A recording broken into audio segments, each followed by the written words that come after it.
harus dianalisa stak ini. Nah, stak ini kalau menurut saya ya, itu kan ada beberapa faktor. Apa tuh kalau namanya? Layu fusarium. Iya, layu fusarium. Nah, ini memang fenomena ini jarang terjadi, tapi ada. Nah, terus akar-akar yang di atas itu saya buang-buangin, saya kurangin. Paling saya sisakan sekitar 40% ini akar.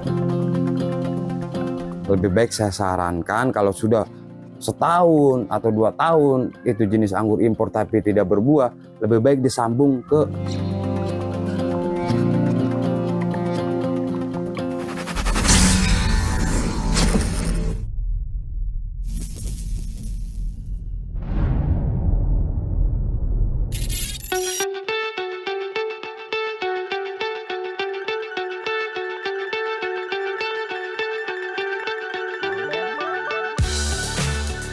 Assalamualaikum warahmatullahi wabarakatuh, Om Asep. Waalaikumsalam warahmatullahi wabarakatuh. Luar biasa, ketemu lagi nih Habibah Official di liputan selanjutnya nih Om Asep. Iya, kalau sekarang kita bahas global aja lah, A sampai Z ya. Oh, Intinya pokoknya ini manfaatnya luar biasa nantinya akan saya sampaikan, terutama untuk bagi pemula nih. Ya biar tidak menjadi pertanyaan-pertanyaan ya, bagian daripada edukasi lah. nah, Ya, yang menurut saya itu hal sepele, tapi bagi pemula ini penting. nah, Gitu. dan berdasarkan pengalaman Om Asep gitu ya. Betul. Oke, langsung aja kita gaskan Om Asep. Ya, nah ini saya kasih tahu juga nih ya. Nah, ini kan bibit yang sedang saya buat nih. Ya, kalau saya membuat bibit itu saya menggunakan 2 teknik, ya grafting dengan sambung pucuk. Ya, nah ini perbedaannya nih. Nah, ini kan sambung pucuk nih ya. Nah, berarti kalau sambung pucuk ini berarti kita harus menumbuhkan lokalnya dulu. Oke. Baru kita lakukan sambung pucuk. Ya, beda dengan yang ini grafting. Oke. Nah, ini grafting nih. Ya, kalau grafting kan kita dari batang lokalnya kita sambung. Ya, gitu. Nah, maksud saya ini ada beberapa yang kurang tahu nih ya. Yang pernah juga saya sampaikan ini ya. Nah, kalau grafting seperti ini ya, di saat dia tinggi ukuran 2 meter atau 3 meter. Nah, plastik grafting ini dilepas karena kan ini plastik yang apa namanya disebutnya nggak pecah dengan sendirinya. Ya, dia harus kita bantu untuk buka ya. Dia pertumbuhannya semakin vigor. Begitu loh. Beda dengan ini sambung pucuk. Nah, kalau sambung pucuk ini nggak perlu kita lepas. Kenapa tuh memang? Nah, karena ini menggunakan parafilm. Plastik yang lentur, yang mudah pecah.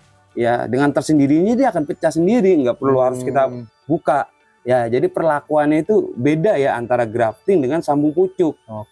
Gitu loh. Ya, kadang-kadang kan ada beberapa konsumen plastik ini dibuka, ini nggak perlu dibuka ini. Dia udah otomatis pecah sendiri. Ya, beda dengan kita grafting. Nah, jadi itu sedikit edukasi lah, ya, berbagi pengalaman lah. Nah, ini bibit-bibit yang sedang kita produksi ya. Ya. Ada apa aja nih Om Asep bibitnya nih? Kalau bibit ini kita macam-macam lah kalau bibit ya. Ada Casanova, Ninel, Jupiter dan lain sebagainya ya. Cuman kalau saya kan bibit juga menggunakan organik juga. Ya, makanya kalau organik ya begini, kita nanam anggur ya, yang yang tumbuh cabe. Ya, itu luar biasa. Ya, karena ampas-ampas dari namanya organik itu. Bahan-bahan organiknya. Iya, nah kayak ini contoh. Ya, ini kan kita niatnya mau nanam anggur. Lah yang numbuh naga ini. Ya. Bibit naga ya. Buah naga, teman-teman. Iya, itu ampas-ampas kita berkira ini naga, ini jeruk, ya macam-macam lah. Kita ambil aja manfaatnya yang mana ya. Kalau itu yang kayak begini, kalau ini anggur nggak berhasil kita berarti cabe. Ya, begitu. Nah, ini juga sama nih, saya berbagi pengalaman juga nih. Boleh. Ya, berkaitan dengan ini nih. Ya, ini pohon ya belum lama stuck dia ini. Ya. Nah, kelihatan dari jarak antara boot 1 dengan boot kedua. Nah, ini kan stuck di sini nih. Ini belum lama stuck tuh. Ruasnya ya pendek-pendek. Iya, ruasnya pendek. Ini stuck waktu itu di sini nih. Ya, nah nanti kalau ada beberapa ya Bapak Ibu yang seperti ini harus dianalisa stuck ini. Nah, stuck ini kalau menurut saya ya, itu kan ada beberapa faktor. Ya, yang pertama mungkin media tanam. Ya, yang kedua adalah sinar matahari. Ya, terus yang ketiga ukuran potnya. Ya, yang keempat itu bisa karena faktor dari tunas air. Tunas airnya gimana tuh maksudnya? Ya. Jadi nanti saya jelaskan satu persatu aja kali mungkin ya. Ya, boleh diurai Ya. aja satu-satu Mas. Ya, tadi berkaitan dengan media tanam ya. Boleh. Nah, kalau berkaitan media tanam, kalau stak itu mungkin media tanam itu terlalu basah. Terlalu basah ya. Nah, makanya kalau misalkan kita menggunakan planter bag seperti ini harus dikasih batu bawahnya. Oh, diganjel ya. Ya, diganjel biar space. Biar ada space nih Biar teman-teman. ada space di sini, jangan sampai air itu tergenang di dalam sini nih. Ya. Nah, itu juga salah satu bisa menyebabkan faktor anggur stuck. Ya. Nah, terus tadi yang kedua adalah pot. Ya. Nah, kalau ukuran pot, kalau kita menanam ini kan tujuannya buat para-para nih. Ya. Nah, terus menggunakan pot, ya itu jangan pot ukuran di bawah 50. Ya minimal dia ya kalau buat para-para, ya ini kan para-para ya. Ya. Kecuali kalau lingkaran tambulan pot itu pot ukuran 50 minimal. Tapi kalau saya pribadi menurut saya ya, kalau buat para-para ini ukuran 100. Menggunakan planter bag atau pot yang ukuran 100. Ya. Ya, karena para-para loh. Ya, dia ke atas. Intinya menyesuaikan untuk power si pohonnya nanti gitu. Iya, soalnya kalau pot terlalu kecil loh, otomatis berarti kan akar semua itu. Ya, dia mau dapat nutrisi dari mana untuk mendorong pohon itu untuk vigor gitu loh. Jadi logikanya seperti itu. Betul. Ya. Nah, terus yang kedua juga, yang ketiga ya. Ya, tiga. Itu karena faktor matahari. Oh, benar. Matahari itu mempengaruhi juga loh. Betul banget. Ya, karena ada beberapa saya kunjungan ya ke konsumen, ya dia info ke saya, katanya pohonnya stuck pertumbuhannya. Pas saya lihat ternyata, waduh, nanam di pot tapi naruhnya di bagasi mobil. Jadi pencahayaannya itu nggak dapat, kalaupun dapat paling antara 20% gitu loh. Akhirnya pohonnya stuck. Ya. Nah, akhirnya saya arahkan solusinya untuk coba taruh di depan. Lah info lagi sekarang udah vigor.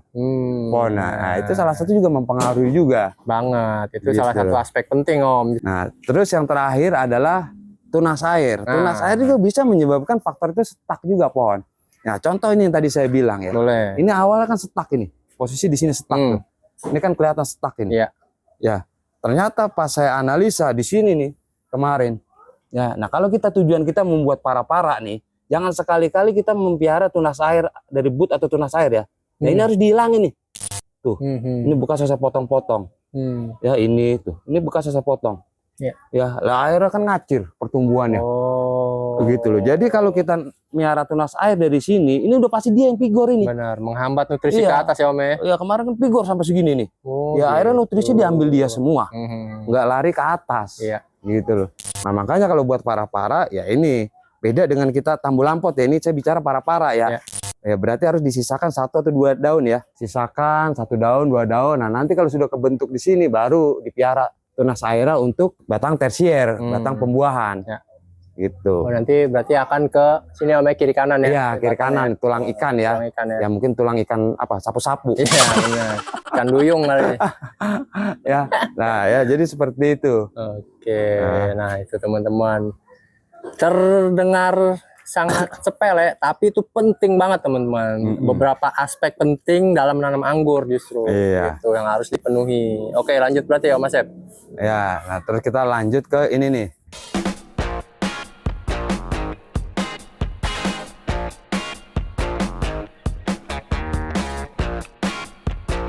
Ini anggur ini tiba-tiba nih melehoy atau katakan boleh dikatakan mati lah, tapi kalau dibilang mati sih nggak mati sebenarnya dia.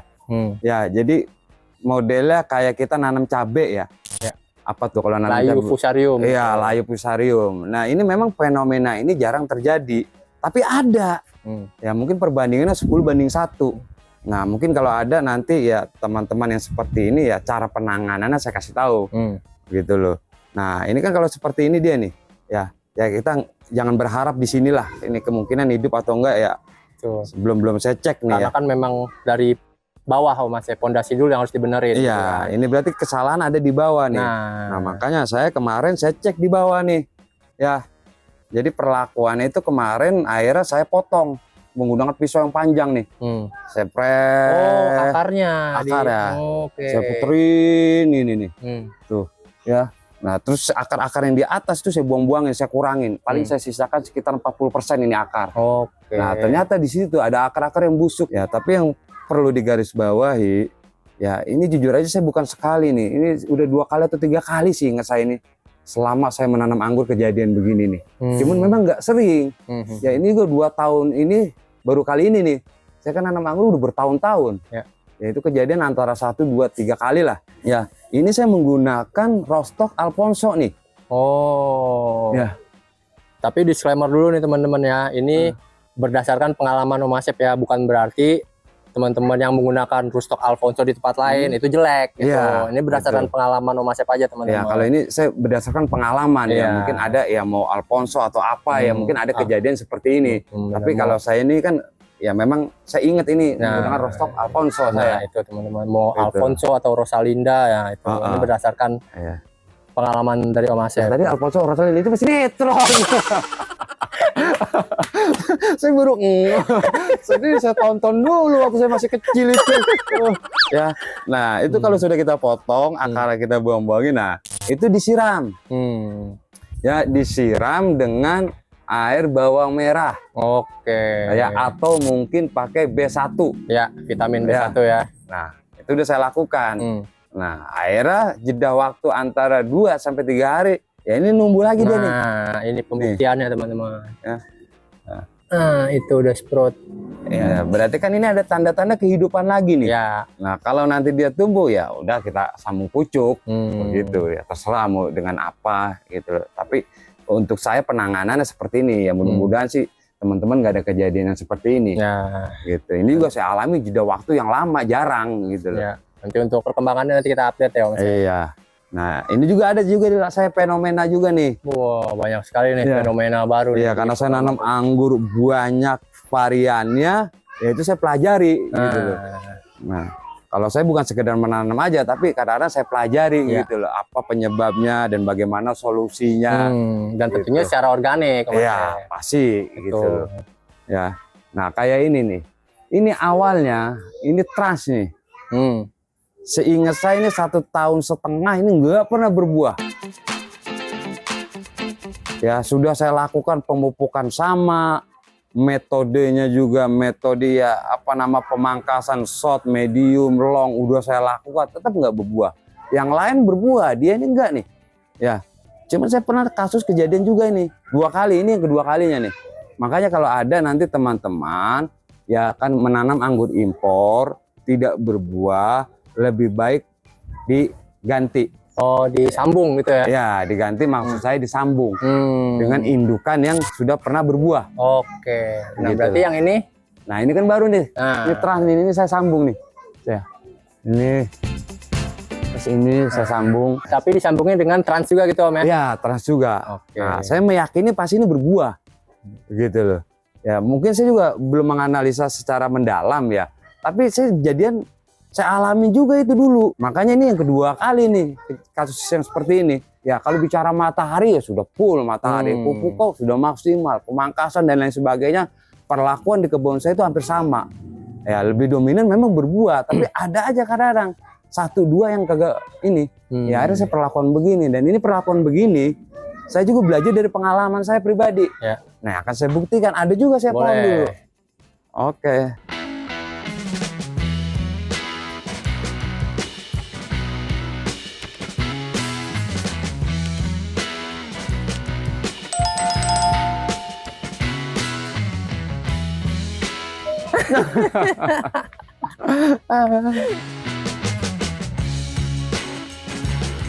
Ya, ini ngelanjut yang tadi nih ya. Ya. Ini yang sudah saya dulu ini ingat saya beberapa tahun gitu loh. Jadi ada kasus saya nanam anggur impor, ini tidak berbuah ini. Oh. Ya. Kalau tadi kan trans, saya Jupiter ini. Oh ini Jupiter. Awalnya rootstocknya apa berarti? Kalau rootstock kita pakai Mantara Isabella atau Red Master. Oke. Ya. Tapi ini udah sambungan impor, ini dulu sama dia sebatang ini nih. Sama. Dengan umur yang sama juga ini. Ya. Gitu loh. Karena kan waktu itu per lorong memang kita bibit sama, cara pemupukannya juga sama. Waktu penanamannya sama lah ya. Sama bareng. Ya. Makanya tadi saya bilang perlakuan pupuknya juga sama, nggak membedakan gitu. Yang lain berbuah, dia doang ini satu tidak berbuah nih. Oke. Nah, terus akhirnya saya potong. Saya potong. Nah, terus saya ganti dengan Jupiter juga ini. Oke. Tuh. Berarti nyambungnya di Sini nih. itu. Ini kan udah lama nih ya, jadi nggak berbekas ini. Ya, tapi kan ini ada nih bekas pecah but ini. Tuh. Ya kan udah bertahun-tahun ini. Akhirnya saya sambung, ini udah berkali-kali panen ini. Nah, ini teman-teman, yang ke sana, yang ke sini juga. Yang sampai manjang ini kan lagi pembentukan batang tersier ini. Ya salah satu ini juga udah berbunga tuh. Nah, itu. Ini kan sama jalurnya dia. Iya. Luar biasa. Oke. Nah, jadi maksud saya kalau ada kasus-kasus yang seperti itu, ya baik untuk pemula khususnya ya, lebih baik saya sarankan kalau sudah setahun atau 2 tahun itu jenis anggur impor tapi tidak berbuah, lebih baik disambung ke impor juga tapi yang benar-benar valid. Dalam arti indukan itu dia pernah berbuah. Jangan sampai kita kan buang-buang waktu, buang-buang energi. Ternyata itu pohon setahun impor kita piara nggak bawa buah, itu kan jadi rugi kemana-mana. Betul. Gitu loh. Daripada nambah merugikan waktu lagi, lebih baik langsung eksekusi. Ganti dengan yang varian yang mungkin punya tetangga atau punya temen yang berbuah, ya kan, yang minta entresnya maksud saya begitu loh. Kirain punya tetangga langsung sikat. Jangan punya tetangga dipindahin gitu, itu maling. Nah, itu maksudnya. Agak boleh minta entresnya, tapi dengan satu catatan dia pernah berbuah gitu loh. Sebenarnya dari awal dulu liputan Hobi Papa Official ke kebun Om Asep, dulu belum ada namanya Om ya, belum Purnama Grape dulu pas awal-awal Hobi Papa Official. Oh belum? Ya itu, nah ini sudah berbuah banyak teman-teman, lorong-lorong yang ini. Nah pembuahan-pembuahan itu teman-teman bisa tonton di thumbnail-thumbnail yang ini teman-teman.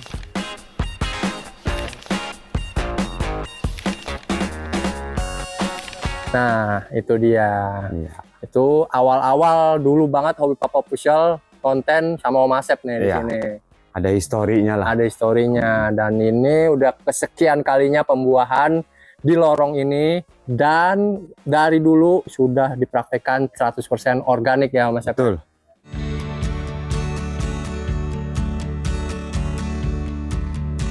Ada lagi mungkin Om Asep untuk berbagi pengalamannya dari Om Asep? Ya mungkin untuk saat ini cukup lah. Cukup ya, seputar organik nih teman-teman. Iya. Untuk teman-teman yang mungkin pengen menanam anggur tapi nggak mau menggunakan pupuk kimia, nah boleh diterapkan atau diaplikasikan pengalaman Om Asep nih, gitu. Atau teman-teman juga mungkin mau pakai yang kimia juga nggak apa-apa, boleh aja, boleh aja. Yang penting intinya mah kita nanam tadi lah, action ya. Yang penting bagaimana caranya numbuh, kita punya kontribusi oksigen, ya kan, dan lain sebagainya. Tuh. Ya ini kadang-kadang kan begini ya. Kalau saya sih makanya saya bilang yang penting action. Kadang-kadang ada orang nanya belum nanem, belum apa, udah nanya lebih baik pakai pupuk organik apa kimia. Itu lebih parah itu orang begitu itu. Betul. Balik lagi tuh ke mindsetnya dulu teman-teman. Kalau nanam anggur itu diperbiasakan kayak kita ngerawat bayi. Ya di awal doang, di awal ya secara waktu, tenaga dan lain sebagainya maksimal kita, tapi nanti kalau udah pertumbuhan sekali buah, 2 kali buah, udah itu mah kita tinggal menikmati hasil kita gitu doang. Dengan dirinya kita menemukan polanya sendiri gitu. Betul, iya. Gitu, belajar dari proses pengalaman yang dari awal itu. Nah itu dia teman-teman. Oke Om Asep, luar biasa nih 2 liputan kita di hari ini, di hari Minggu yang cerah ceria ini. Alhamdulillah tidak hujan Om Asep. Ya alhamdulillah kagak hujan. Begitu teman-teman, jangan lupa subscribe, komen, like, dan share semua ilmu yang bermanfaat nih dari Om Asep menanam anggur secara organik. Oke Om Asep kalau gitu. Oke siap.